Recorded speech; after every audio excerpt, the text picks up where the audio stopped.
Siema, tu Wahacz. Zapraszam na wrażenia z premierowych jazd nowym przedstawicielem Renault w segmencie D, czyli modelem Rafale. Miałem okazję przejechać się nim w okolicach Sewilli, więc przy okazji na filmie będzie można zobaczyć trochę tamtejszych, krętych dróg. Rafale pozycjonowane jest przez Renault w segmencie D, uzupełniając w pewien sposób lukę w samochodach tych rozmiarów w gamie francuskiego producenta po wycofanym z oferty talizmanie. Uzupełnienie to jest jednak adekwatne do 2024 roku, kiedy motoryzacja wygląda inaczej niż w 2015, gdy talizman debiutował i oznacza to, że Rafale jest obecnie podwyższonym modelem, ale nie takim typowym pudełkowym SUV-em, a ze ściętą linią bagażnika nawiązującą bardziej do coupé. I muszę przyznać, że Rafale wygląda moim zdaniem świetnie i na żywo zrobiło na mnie nawet lepsze wrażenie niż gdy patrzyłem na nie na zdjęciach, bo z każdej strony ten model prezentuje się wyraziście, ma przyjemne dla oka detale, a także nieociężałą linię boczną, chociaż nadwozie ma słuszne wymiary, to znaczy 471 cm długości i 186 cm szerokości. Do jazdy dostałem wersję, w której Rafale wypada najlepiej, czyli Esprit Alpine, co oznacza usportowiony pakiet stylistyczny inspirowany marką Alpine, czyli producentem bardziej wyścigowych modeli w grupie Renault.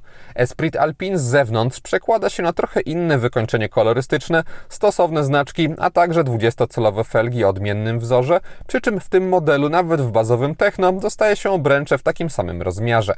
Efekt końcowy bez względu na wersję jest moim zdaniem bardzo udany.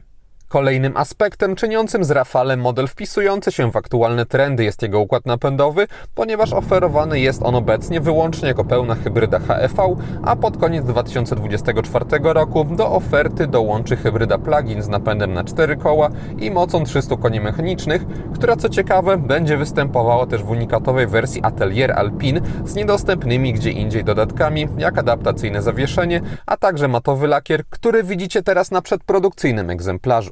Wariant hybrydowy wchodzący jako pierwszy na rynek i którym mogłem pojeździć oparty jest o silnik benzynowy 1.2 TCE generujący 130 koni mechanicznych. Ten silnik ma 3 cylindry. Jest on wsparty przez dwie jednostki elektryczne. Główna rozwija 68 koni mechanicznych, a dodatkowy wysokonapięciowy rozrusznik 34 konie mechaniczne.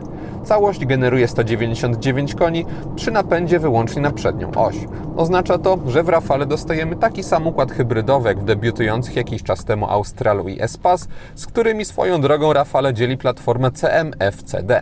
Jest to zarazem jedyny silnik, który może się w nieładowanym z gniazdka Rafale znaleźć, co pociąga za sobą jego wyższą cenę wyjściową, bo model ten wyceniony został na minimum 192 900 zł w wersji Techno.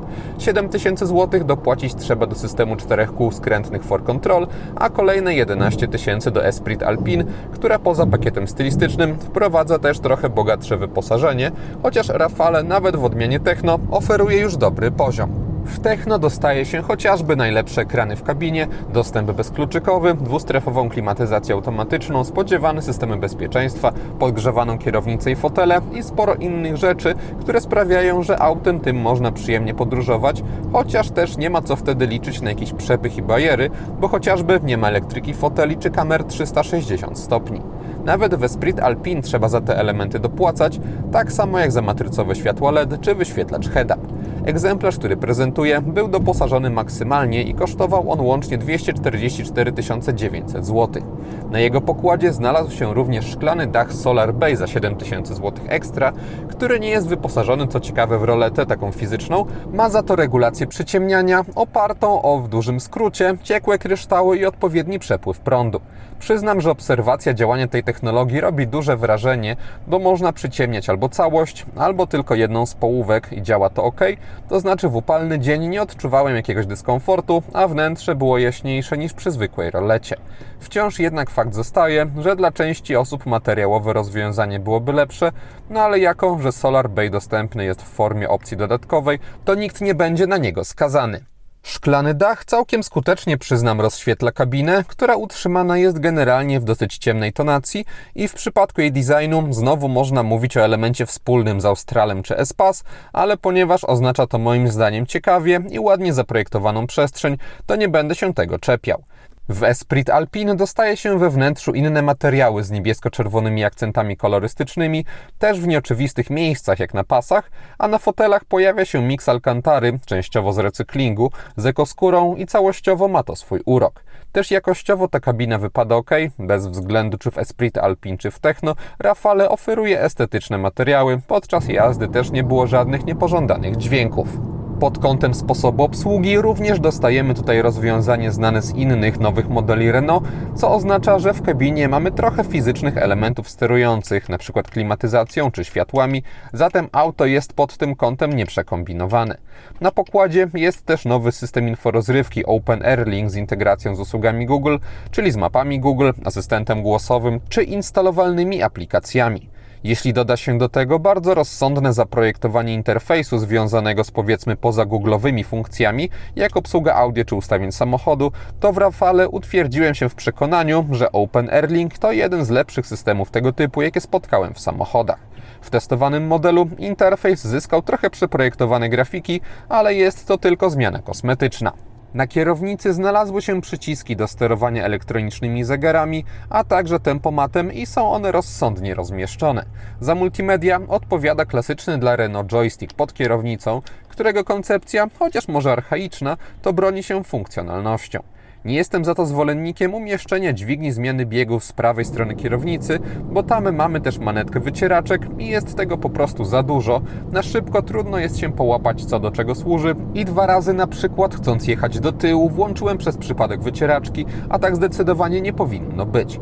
Takie rozwiązanie sprawiło jednak, że na tunelu środkowym mamy więcej wolnego miejsca i wygospodarowano tam pomysłowe schowki i indukcyjną ładowarkę. Elektroniczne zegary oferują standardową funkcjonalność. Jak na w pełni cyfrowe rozwiązanie, nie mamy tutaj jakichś bardzo dużych możliwości personalizacji każdego elementu, ale są różne widoki i generalnie dostęp do informacji jest przystępny. Można tam też monitorować pracę układu hybrydowego, który jak w innych modelach Renault działa dosyć specyficznie, to znaczy jego pracę podzielić można z grubsza na 2 etapy, gdzie akumulatory są albo podładowywane przez benzynę, albo nie i wtedy nawet dynamicznie przyspieszając przy pozamiejskich prędkościach auto może robić to wyłącznie na prądzie, co jest bardziej charakterystyką hybryd typu plug-in, a nie takich zwykłych. Taki projekt i całkiem mocny silnik elektryczny sprawiają, że dostajemy tutaj szybką i płynną reakcję na wciskanie gazu w stylu właśnie zwykłych elektryków i ogólnie na całkiem wymagających hiszpańskich drogach Rafale radziło sobie bez zarzutu pod kątem dynamiki i w takich warunkach samochód spalał mi około 5,5 litra benzyny na 100 km. Na innym rodzaju dróg nie miałem możliwości jeździć na tyle długo, aby rzetelnie podać zużycie. Generalnie e-Tech w Rafale to przyjemna hybryda, ale też nie można zapominać, że przez taką jej charakterystykę trzeba liczyć się z okresowym trzymaniem silnika na wysokich obrotach, gdy ładowane są akumulatory, co pamiętam jeszcze z testów Australa czy Espace.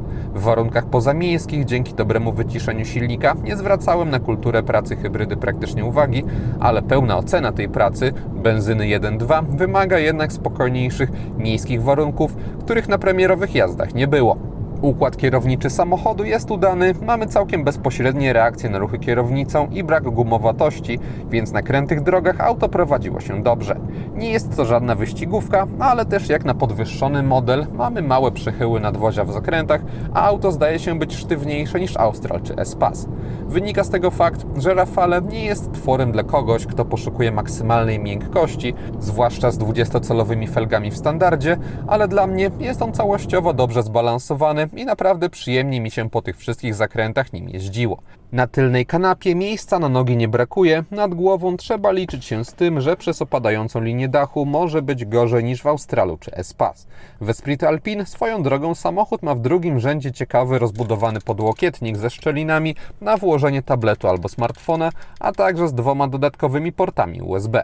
Bagażnik samochodu ma od 630 do 1910 litrów pojemności z regularnymi kształtami. Podsumowując, Renault Rafale szykuje się na ciekawą propozycję dla osób, które poszukują podwyższonego modelu, ale o bardziej dynamicznej sylwetce, bo to auto naprawdę dobrze się prezentuje, a poza tym oferuje zalety innych współczesnych Renault, czyli przyjemne właściwości jezdne i wyróżniający się system inforozrywki.